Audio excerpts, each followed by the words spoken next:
కొన్ని ఫీలింగ్స్ అలా ఉండిపోతాయి అంతే. 90 వేసినట్టున్నాడు సైకో సాలగాడు. తెలుసు కదా movie review starring by Siddhu Jonnalagadda, Raashi Khanna and Srinidhi Shetty, directed by Neeraja Kona. ఇప్పటి వరకు మన ఛానల్ ని సబ్స్క్రైబ్ చేసుకోకపోతే జర్రా సబ్స్క్రైబ్ కర్దు భయ్యా. అదేంటిదిరా అది? కావాల్సిందంటారు, పని అంటారు, నాకేం చెప్తలేరు ఎందుకు?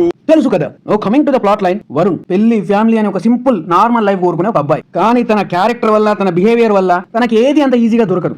ఎట్లాగో చేసి ఏదో తంటాలు పడి ఒక అమ్మాయిని లవ్ లో పడేస్తాడు. తరువాత తన లైఫ్ బెటర్ అయిందా లేదా, ఇంకా సర్వనాశనం అయిందా అన్నది మీరు సినిమాలో చూస్తారు. మీకు క్లియర్ గా చెప్పాలంటే ఇది ఒక love revenge drama. Now coming to the positives. Characterizations చాలా బాగా రాసుకురు. సినిమాలో చాలా తక్కువ క్యారెక్టర్స్ ఉంటాయి కానీ చాలా గట్టిగా వర్క్ అయినాయి. ఎస్పెషల్లీ సిద్ధు క్యారెక్టర్ ఏదైతే ఉందో ఇంటెన్స్ గా రాసుకురు. సూపర్ అనిపించింది నాకైతే. డీజే టిల్లు మాడ్యులేషన్ నుంచి సిద్ధు బయటకు రాలేడు అనుకున్నా, కానీ ఈ సినిమాతో సిద్ధు ప్రూవ్ చేసుకుంది. ఇక సినిమాలో పెట్టుకున్న థీమ్ ఐడియా ఏదైతే ఉందో బాగుంది. ఆ బ్యాక్గ్రౌండ్ కూడా బాగా వర్క్ అయింది. ఇక సినిమాకు మేజర్ హైలైట్ ఏంటంటే ఈ సినిమాలో ఒక మెయిన్ కోర్ పాయింట్ ఉంటుంది. అది మస్తు ఇంట్రెస్టింగ్ ఉంది.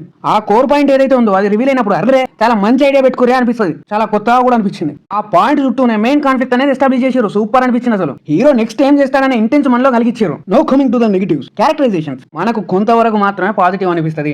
ఆ తర్వాత వాళ్ళు నెక్స్ట్ లెవెల్ తీసుకెళ్తారు. ఏందిరా ఇది ఇట్లా చేస్తుండు అనిపిస్తుంది మనకు. ఏదైనా ఒక ఐడియా మన ఆలోచనలు మితిమీరి ఉంటే అది సైకోటిక్ గా కనిపిస్తుంది మనకు స్క్రీన్ మీద. సేమ్ అంతే ఇంటెన్స్ తోటి రాసుకురు సిద్ధు జొన్నలగడ్డ క్యారెక్టర్. మనకు చాలా చోట్ల కొంచెం ఓవర్ ఫీల్ తెప్పిస్తుంది. ఎందుకు ఈడు ఇంత అతి చేస్తుండు, ఎందుకు ఇంత సైకో లాగా బిహేవ్ చేస్తుండన్న ఫీలింగ్ అయితే డెఫినెట్లీ మనలో తెప్పిస్తుంది. ఇక ముందుగా టీజర్ లో చెప్పినట్టే సిద్ధు యాక్టింగ్ అయితే తోపు ఉంటుందని చెప్పిన, కానీ డైలాగ్ డెలివరీ ఎక్కడో తేడా కొడుతుందని చెప్పిన సేమ్ అదే రిపీట్ అయింది. చాలా సీన్స్ లో బానే ఉంటది. చాలా సీన్స్ లో ఇంటెన్స్ తో చెప్పాలనే ఏమో ఒక పోయం అప్ప చెప్పినట్టు, ఎవరికో దమ్కి ఇస్తున్నట్టు, లేదా ఏదో పేపర్ చూసి చదువుతున్నట్టు గట్టిగా చెప్తాడు. అది అస్సలు వర్క్ అవ్వలేదు. మెయిన్లీ సిద్ధు యాక్టింగ్ మీదనే తెప్పేసింది. అది ఆ ఇంటెన్స్ అనేది కొన్ని చోట్ల మన ఫోర్స్డ్ ఫీలింగ్ తెప్పిస్తుంది. ఇక చాలా చోట్ల ఒక బాలీవుడ్ సినిమా చూస్తున్న ఫీలింగ్ తెప్పిస్తుంది. ఈ సీన్ ఎందుకు నాకు అనిపించింది అంతే. కొన్ని సీన్స్ ఉంటాయి మనకు ఎందుకు పెట్టి రా అనిపిస్తుంది. అక్కడక్కడ సెకండ్ హాఫ్ లో కొంచెం లాగ్ ఫీలింగ్ తెప్పించింది. హీరోయిన్స్ క్యారెక్టరైజేషన్ స్టార్టింగ్ లో బాగానే ఉన్నా ఒక స్టేజ్ దాటాక వాళ్ళ క్యారెక్టరైజేషన్స్ అనేది వీక్ అనిపిస్తాయి మనకు. దాన్ని ఇంకొంచెం గట్టిగా రాసుకుంటే బాగుండి అనిపించింది నాకైతే. హర్ష సేముడు క్యారెక్టర్ కూడా ఏదో సిద్ధు పక్కన పెట్టాలి అన్నట్టు పెట్టారు తప్ప ఒక ప్రాపర్ సెటప్ అనేది ఉండదు. Now coming to the technical aspect. Cinematography బాగుంది. సౌండ్ అండ్ మ్యూజిక్ తో చింపి మింగిండు తమన్. కానీ బీజిఎమే అక్కడక్కడ మనకు రిపీటేటివ్ ఫీలింగ్ తెప్పిస్తుంది. ఎడిటింగ్ లో కొన్ని సీన్స్ లేపేయాల్సింది.